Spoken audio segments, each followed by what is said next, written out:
Hi, this is Jeremy Kellett, Director of Recruiting here at Oakley Trucking, and I'm your host of this podcast. This is the Oakley Podcast, Trucking Business Family, and this is episode 65 today. And today I am joined with Mr. Ted Jansen, a longtime owner-operator at Oakley Trucking, and we're going to visit with him today on his experiences at Oakley Trucking, how he became very successful at Oakley Trucking. We're going to just talk money. We're going to talk home time. We're going to talk a lot of different things with Ted. And we'll get with him here in just a second. But first, let's do our driver profile. And it's sponsored by Arrow Truck Sales. So we started doing a driver profile a couple weeks ago, and I really think it's interesting because it helps me acknowledge what's going on and share that with our owner-operators out there and with some of their fellow truck drivers. So what I have today is one, Mr. Ray Sparks, truck number 9669. And y'all may associate with truck numbers. I know a lot of you guys do. But Mr. Ray Sparks has, since this has come out, okay, so when this comes out, it'll be about 2 weeks old. But he has lost a daughter this week, approximately 30-year-old daughter. Don't know, it very unexpectedly, don't know why yet. I don't have all the details. It's just happened, while we're doing this podcast. It happened yesterday. So just thoughts and prayers to him and his family. Mr. Ray Sparks out of Olive Branch, Mississippi. He's been with Oakley for a little over 1 year, so everybody remember Mr. Ray. Other driver profile I like to do is Mr. Daniel Hurst. He is an 18-year veteran with Oakley Trucking. He's out of Moultrie, Georgia. Wife named Beverly. He pulls a pneumatic division. Now, he pulled an end dump for years. You may know him, Ted. I don't know if you know Daniel Hurst out of Moultrie, Georgia. I don't know his CB handle, but his number is 7015, truck number 7015. He drives a 14 Freightliner. Great guy. He's been here a long time. He knows all about the dumps, all about the pneumatics, and he has reached his 18th anniversary this month in June, and I just want to say congratulations to you, Daniel. We appreciate you. You're a great asset to Oakley Trucking. Let's take a quick break and talk about Arrow Truck Sales. Keith Wilson and Trey down in Springfield, Missouri, those guys do a fantastic job on selling trucks to owner-operators that are looking to come on to Oakley Trucking, and just want to make sure you guys know about them. We've dealt with them a long time. They are no leases, straight financing, specialize in first-time truck buyers, 5-year or newer tractors, all makes and models, less than 400,000 miles. They run a great program there. The best thing I like about them is service after the sale. Be sure and tell them you heard all this on the Oakley Podcast, and they'll also give you a choice of $600 worth of fuel or $600 truck accessories, or they'll pay half your first month payment if you finance with transport funding. Check them out. Call Keith Wilson at Arrow Truck Sales, 573-216-6047. Give them a call and let them know you heard it on the Oakley Podcast. Okay, let's get fired up here with Mr. Ted Jansen, and we're going to talk about his story today. His history, how he got into trucking and got with Oakley, and also what he's done since he's been here. It's a great success story, and I appreciate you coming on, Ted, and taking time to do this. I know. Thank you. Kind of in the middle of a load, you kind of passing through, but I appreciate you doing it. Let's give our listeners a little bit of who Ted Jansen is and where he's from. Well, my name is Ted, and I go by Ted out on the road, and that's how I sign everything. It's Ted. Okay.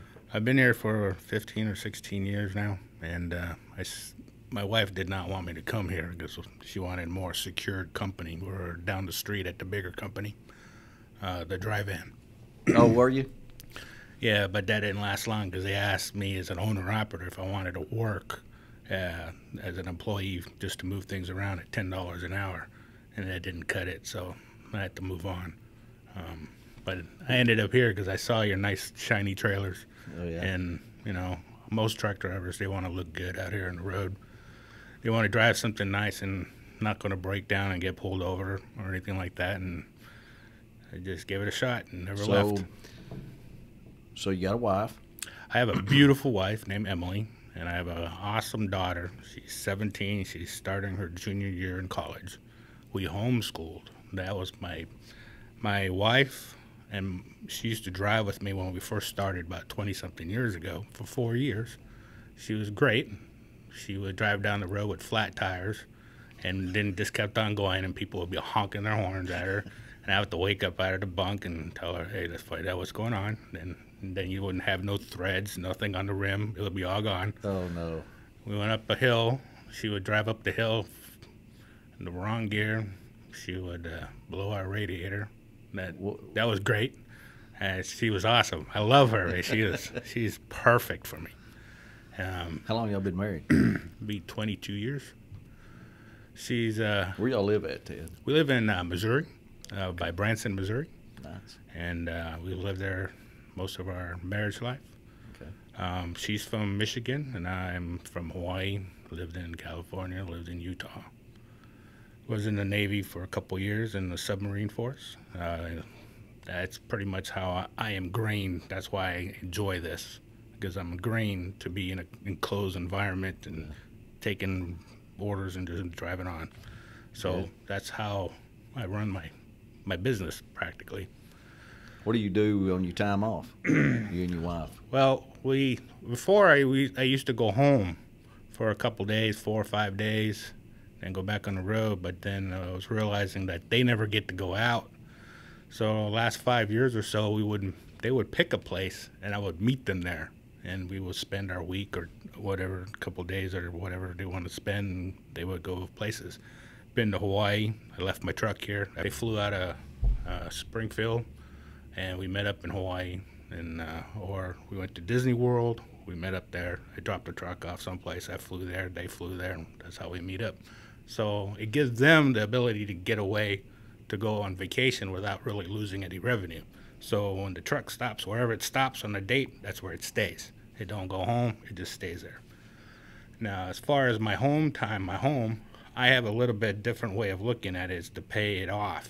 I don't really want to go mow the yard. I don't want to fix things no more. I just want to pay things off.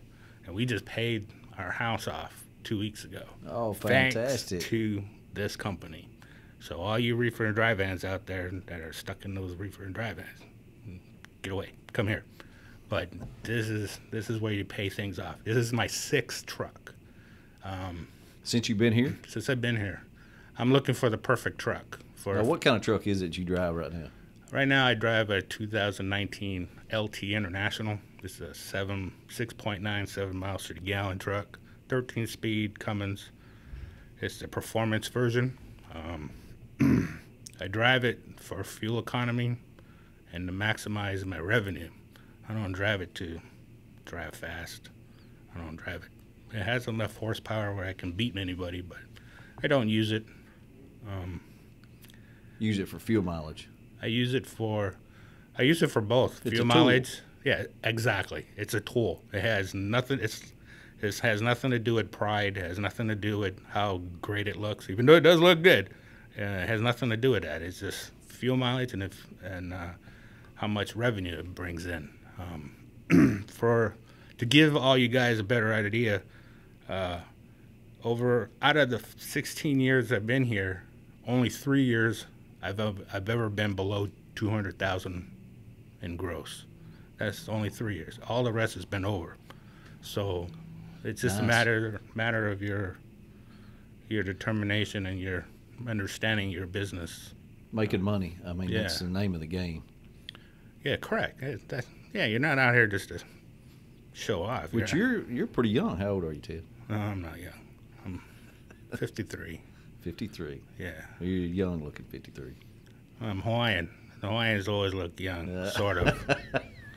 So, I don't know. Even when they're 90, they still look young. I don't know. Is that where you're going to retire? No. No. Not going back? I'll visit, but Still got family over there? I do. I have. Practically the Big Island. When we went to Hawaii, it was like 216 people showed up for our reunion. So I know not all of them showed up. It was great. It was wonderful. I think we're going to have another one in 2023. And, but yeah, I'm from Oahu, but the majority of them from the Big Island. But yeah, it was great. I bet your wife and daughter loved that, to meet all those people. They did. They're like, my wife is like perfect. I don't know what to explain about her, but she likes going to farmer's market. She likes being at home. She likes taking care of the garden. She loves taking care of her child. She loves she hates taking care of bills, but she's getting used to it. But she realized after paying off the house there's a reason for all this. Our daughter loved Hawaii. In fact, we're going to think about sending her this year to summer, but I think she's got a summer job now, so she might have to wait. Good, man. She's 17 and in her second year in college. That is pretty impressive. Yeah, just finished a couple weeks ago. Yeah, very impressive. What's she going to be? A nurse. But since she was too young to be part of the nursing program to go in the hospital for little doohickey things, they just kept on going. So she might have her bachelor's degree before she has her experience. Okay, I got you. Let's change gears a little bit here and talk. By the way, we're talking to Ted Jansen, just so everybody knows. He goes by Ted on the road. He's owner-operator with Oakley Trucking. He's been with us 16 years, and it's just a great success story. And I've always respected you, Ted, and admired your job you've done since you've been here because you get things done. I mean, you're great customer service oriented. You're great attitude. I was talking to your dispatcher earlier today. I know you hadn't had him long, but I was talking to Garrett, and I was even talking to Jason and some other guys, and they said, "Man, Ted he gets it done." I mean, you give the job to Ted, and it feels confident, that it's done right, and that's the truth. And I mean, if that wasn't the case, you wouldn't be here 16 years and taking care of people. I mean, you know how to do things, but a lot of people, I think, we talk about. I mean, you've had these conversations before about making money, and you don't understand. I don't understand why anybody else would go somewhere else. This would be the place to maximize your profit and pay off everything. Absolutely. And it amazes me too because there's a lot of other guys that are paid the same way you are. Mileage pay. They don't get as much bonus as you get because of the years, but mileage pay, I mean, and they struggle, with things. How do you manage your money if you don't mind? I mean, you're talking about making over $200,000 every year. I mean, and I think the real key to this as a recruiter is the netting. How much do you net out of that $200,000? That's where the money is. We know. I don't know what yours is. I didn't look at it before you come, but I mean, I know. I look at the checks every week, and a lot of guys they net 70% of their gross every week after fuel and expenses. It's pretty close to that, And I guarantee you probably do that with managing your fuel and your money right. But give people listening that's thinking about coming to Oakley or even over here at Oakley and are struggling sometimes. Tell them how Ted Jansen does it. Well, this is how I look at it. I'm a driver. I'm not the dispatcher. I'm not the safety. I'm not an accountant. I'm just the driver. My job is to drive. My job is to pick up and deliver. We all get paid. The dispatchers, the videographer. Yeah. Everybody gets paid by that load being picked up and delivered. Everything else don't matter. If that load is rejected, nobody gets paid. Somebody's got to pay for it. So the way I look at it is when I go pick up that customer's load to deliver it to a customer's load, that's money right there in the trailer. Now, I wrote this down because sometimes I forget. The load is the most important item of any of this business right here. If that trailer's not swept out and clean, it's contaminated, the load's rejected. You don't get paid. If you keep it clean, you pick up as the maximized load of your truck for 80,000 pounds. That's money for all of us. It's not just the driver. We can't just think the driver is the only person here. The dispatcher, the safety, the recruiting, the permits, love her. Everybody it's all based on the load. So if we don't take care of the load, nobody gets paid. Now, the second part is my equipment. I like to find the right equipment for the job. For me, it was the International.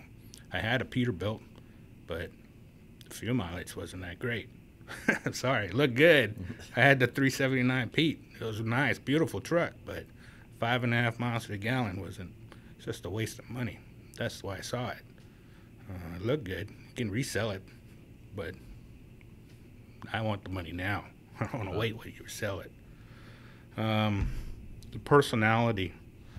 Well, we all are different. I don't know how people describe me, but I don't really care. It's a person. I just like go in one ear and come out the other.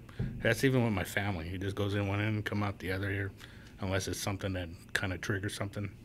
But as far as the personality goes, I'm just here to pick up and deliver. Which means a lot. You know, having the right personality and being in the customer service business as you are, you gotta have that personality. Yeah, I'm not a salesman. Right. I'm not the one that goes out there and bargains for loads. I'm not the one that went to Guatemala or wherever he went last week, over to Somalia or wherever. Oh yeah. I'm not that person. I'm just the person that picks it up and delivers it. They order it, I give it to them. That's all I do. Is it easy dealing with these customers? 99% of them are absolutely great. They know what they want because they want the product. They absolutely need it. They know that we work hard to get there. They understand that we do what we need to do to provide them with the. So a big difference from you came from pulling a van or a reefer to dry bulk, the customer base. Yes, big difference. Let's say like a reefer and a dry van. Most of them were all union. They didn't care. They said when I picked the one load I picked up, they jammed the forklift into the product, stuck it on my trailer, closed the doors, and didn't even tell me. So when I delivered it, they rejected it, and I had to pay for it. I said, how can I do that? I mean, you're not allowed in the building. You have to take their word for it. So, well, I don't know. It just didn't make any sense to me. Here, it's just things you can't. It's not perishable. None of this stuff is perishable. It's like dirt, sand, granules, scrap. You can't steal it. What are you going to do with it? I mean, it's not like a T-bone steak. You can put it in the back of your bunk and take it home. Well, the customers receive you well. I mean, because, you know, Yes. you hear those stories about anti-driver places. You go into these places and they're just got an attitude. I've known only three places that I go. Well, one I don't go, but two places that I had problems with. But like I said, it goes in one ear and come out the other, and it makes them even more mad. It just makes them more angrier. I just tell them, oh yeah, this is a good thing for all you guys that are here. Just say, I'm just here to deliver. If you have a problem, here's my dispatcher's number. Talk to them because I'm just here to deliver. That's it. Right. And I've had many times done that, and things got solved quick. It's amazing what you guys do. I mean, you guys, I don't know what you guys do in the background, but next thing you know, they come out, all right, just dump it. Okay, all right, we're out of here. Yeah, right. So it's great. I mean, I don't have to sit on it for a couple of days or nothing. As long as oh yeah, for all you guys that are here, use your dispatchers. That's what they're for. I mean, like if you have a problem that's beyond you picking up and delivering, tell him or her. Let them take care of it. That's not our problem. That's not our job. Our job is to pick up, deliver, and be courteous to customers. That's it.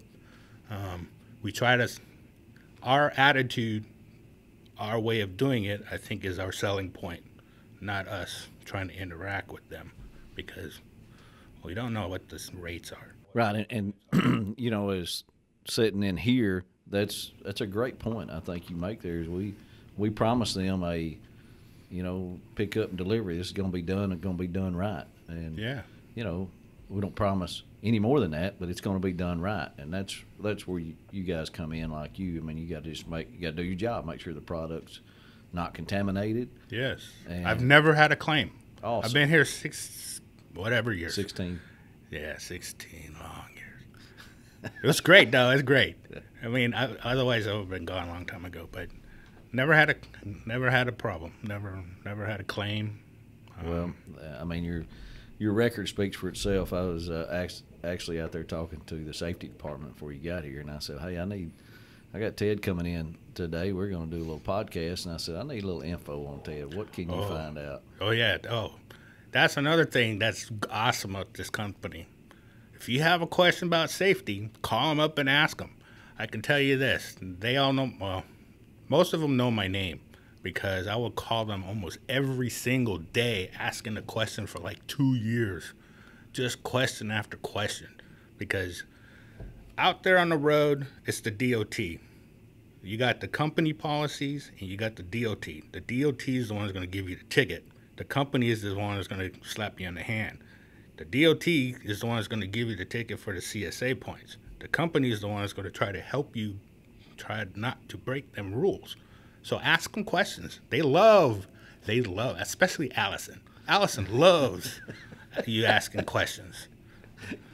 She's great. That's good. I mean, that's what you got to do. Ask questions. That's how you find out. Yeah. I mean, if you have a problem with I bought myself an FMCSR book, and I started from the front page, went through each one. If I had a question, I would call Randy, Roger, or Roger. They would always try to answer it. Confusing book, isn't it? At first it was, but now I read it as a storybook. Like it's trying to change the industry to make lease operators into company drivers without the company having the responsibility of an employee. That's how I read it. Yeah, it's about right, too. You're about right, too. Oh, me. So let's take a quick break here real quick, Ted, and let's hear from our sponsor, Loop Zone. Besides oil changes, Jeff, what other services do you offer there? Yeah. So we're right now in the Lube Zone facilities. We're doing full PMs, okay, and then we do a lot of mid-service tractor, change out of your, fuel filters. We do APU services. We do generator services. We do federal annual inspections. And then we do some minor things like a mud flap or a light bulb, things like that. Doing a good job. LubeZone.com. Tell them you heard it on the Oakley Podcast. Okay, let's get cranked back up here. Let's see what else we got to talk about, Ted. We've talked about safety a little bit, and I bragged about your safety record. Got that all. They said Ted was great, and we've talked about you making money over $200,000 every year, all but 3 years in the 16-year period. You're up. We got a raise. Yeah. That's crazy. Awesome. Bump that up. That's matter of fact, I'll go ahead and start. This episode comes out. It'll be a couple of days. I think the week the raise goes into effect is when this episode comes out. So it's another 10 cents on all your loaded and empty miles on top of the one we just did back in May, on May the 5th. So, we just keep trying to give to our owner-operators so they can, when we're successful, they're successful, we try to pass it along. And, I mean, that's where it's all about. These owner-operators will take care of us. So, big raise started this week. Check out our pay package at oakleytrucking.com. Call up there and talk to a recruiter. Visit with them. Get the details on the pay package at Oakley now, because some of the information, it's old. Hey, we had a raise in May the 5th. We had a raise June the 28th. It's time to check out Oakley Trucking so you know exactly where you stand, what kind of money you can make. And Ted is here to tell you about it, too, so he knows how the money is. Which we talked a little bit about managing money. You were on a list there, and I kind of interrupted you. You got down to personality. What else did we miss? What was next? The knowledge of the industry, rules, laws, and equipment. How do you learn the knowledge of the industry if a guy's never been in it, Ted, and he's thinking about it? Well, if you're already here, tear their ears off of safety. That's all I can say. Is safety knows a lot, and ask them about all the terrible things so you can learn off of the terrible things, because everything's not perfect. Tell us terrible things at Oakley. I don't have any. I put you on the spot. Sorry. No. The worst thing I've had was being kicked off of places, and it was never my fault. Yeah. No, just kidding. Just kidding. No, it was just like people just don't like people with the way they are. Some people are gung ho. Some people are laid back. Some people have chips on their shoulders. I'm the one that's blah. Just don't, whatever, But no, I have no problems here at all. I mean, Let's see. No, none. I mean, I tried. Trailers are fixed. If you have a problem with the trailer, take it to the shop, point it out to them, they'll fix it. Equipment is a big part of the deal. Equipment is great. They take care of their equipment.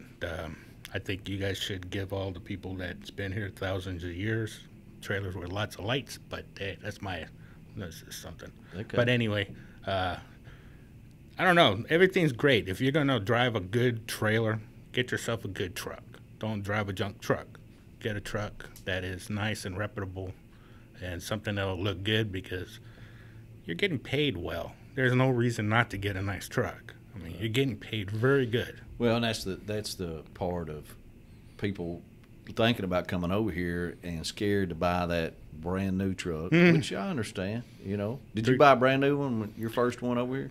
When I came here, I had a Century, and I was already 3 years old. And I paid that off while I was here. But after seeing all these nice Peterbilts and stuff like that, I wanted one, so I bought one. But then it hurt my fuel mileage, and I didn't want it no more. So I bought a Volvo 630 Volvo. That was a great truck. That was a blue one. They told me, "Hey man, your truck is sitting so low on the ground. Why is your seat so low on the ground?" I don't know if you remember that. Yeah, but that was a 7-mile-an-hour truck, or 7 mile to the gallon truck. Then I went to International, and then after that, it stuck with International. I like International because, one, it's cheap. All the parts are cheaper than the Peterbilt and the Kenworths, and it's good fuel mileage. Obviously, you're successful because you've paid off your house. Yes. Awesome. Yeah. And you're 53 years old. Yeah. And you drive a brand new truck. I bought my wife 3 cars and paid it off. We just went there and let her pick it out, and we paid it off. And then paid it off cash. I mean, we just paid it off. And we have no bills. The only bill I have now is the truck and my daughter's college. That's it. We have no bills. We have a savings. Good. We have not a 401, but we got an IRA. We have our own investment. We started learning how to play the stock market, so we better understand how to invest ourselves. Our next step, I'm hoping that getting some kind of real estate after this crash. Oh, yeah? That's a good idea. Yeah, because what else are you going to do? You Yep. live and then you die. Yep. Keep on going. Yeah, think about the future. Well, good deal, Ted. Anything else you want to add? You have everything. I know you made some notes there, and I want us to make sure you've told everything you wanted, because, for you listeners out there, Ted, I'll call Ted once in a while, or he'll call me about the podcast, and he always tells me, quit doing it, don't quit doing it, don't quit doing it. I love the podcast. So, I just thought it was great to get you on here one day, and because you have some good stuff. We have good conversations, and I told him, I said, look, we need to get this on the podcast. So he's made him some notes. What else you got over there? For the new guys that don't have a clue what to do out here, these are items that you need to pay attention to. It's, let me look at it closer. Oops, sorry. Get your glasses. Yeah, I need my glasses. I can't see nothing. Okay, you got to make sure you either do a sole proprietorship or an S corp, one or the other. All that LLC and other stuff is okay, but those are 2 primary ones you should look into. Your bank account, make sure you got a good place where it's direct deposited to, and you need to save $400 a week minimum. You can afford it. $400, put it aside and leave it alone. Don't touch it. Minimum. Your taxes, you got to pay your taxes, because I remember a couple of years ago when you guys did the fracking, everybody was making $300,000-$400,000 and nobody was paying their taxes, and they all ended up going bankrupt and broke, and they buy brand new houses and boats and cars and paid it off in cash. Then the tax man comes along and he took it all and he got nothing. I learned from all that. Those are the things I learned from. Don't get greedy. Don't get greedy. It's going to come naturally if you know what you're doing. Retirement. You're going to retire someday, so plan accordingly. And this is a good company to retire from if you can hack it. Hobbies. You need a hobby. You need a hobby to get your mind off of just driving. What's yours? I got my hobby is stock market. I play the stock market. I just watch it, see when the next war is coming, see when the next crash is coming, Then I try to invest in get it. ready when it crashes. Yeah, and so I can prepare ourselves. Like this last year, the COVID, we had no problems. Right. We during the COVID, the whole last year, Oakley kept me moving. I had no downside. I did not have to get no PPP or whatever it was. Right, yeah. I did not need any of this. I didn't need any help. We did great without all that, because it's just to manage your money, what you need to do. Like I said, I'm not the dispatcher. I just do what they tell me. They tell me go that way, I go that way. They tell me stop, I stop. They pay for the value of the driver. That's how I can see it. That's a good way to look at it. It's if you're good at what you do, you're worth every dime they pay you. If you're kind of a person that's thinking that you can be better than Oakley, you don't belong here. It's just Oakley to me. I mean, it's a nice building. It's a lot better than any other building. I mean, this is success. To me, this is success. To me, it's like this is what I'm looking up to. I'm looking up for myself. I don't want a big company for myself, but personal life, I'm looking up towards something like this. That's why you're successful. I mean, thanks. You have the right attitude to be successful, so you know how to do it and make it work for you, and it's fantastic. I got one more thing. Go ahead, put it on. All the student guys that I've taught, members still, if you mess up, they're required to send me a picture if they mess up. Oh, yeah? So I can laugh at them. So if they ding something up, they mess up a trailer or ding their truck up, they're required to send me a picture so I can just laugh, because it's happened to you too, probably. It's happened. I messed a door up. I forgot to take the pin out, and I was going to flap the door because the customer wanted it flapped. And I forgot to pull the pin out, and when I raised it, it bent the door and bent the pin out of whack. And when I came over here, Toby and Jeff and all them looked at it, and they pounded back into position. And I just felt like crap because it was a nice trailer that I messed up. And ever since, I've never messed up a trailer. So it always helps when you mess things up to learn from your mistakes. Yeah. And we all make mistakes, Ted. We do. We all make mistakes. And yeah, but this is a great company. Thank you for letting me pay off everything. Hey, you did it. You worked. You did the work. Two ways. And I appreciate you doing it. I appreciate you sharing your story with everybody, all our listeners. I mean, it's another great success story at Oakley Trucking. And I tell you what, I can't say enough. You taking time coming through here and telling us a little bit about it and telling things that are on your mind, and it'll help the next guy. I really feel that's going to help us succeed and find more successful owner-operators. So appreciate you being here, Ted. Thank you a lot. I appreciate all you listeners out there listening to the Oakley Podcast every week. Man, keep it coming. Hey, check us out always on YouTube. We have it on there. Hunter, he puts us on YouTube every week and makes it look good. All the social media, be sure and like and subscribe and share the word, the Oakley Podcast. We want to get it out there and in front of everybody. And we sure thank you guys for listening and appreciate all your input and comments. Talk to you next week on the Oakley Podcast.